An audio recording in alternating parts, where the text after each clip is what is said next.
bibilisan lang natin ngayon kasi medyo mainit na, no?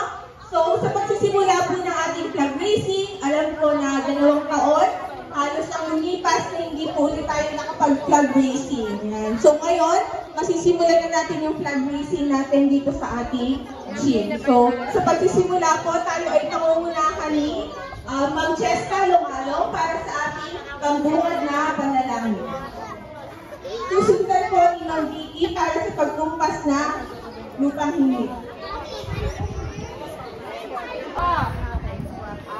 Lord, maraming salamat po sa buhay at kalakasan na patuloy niyo pong ipinagkakaloob sa amin.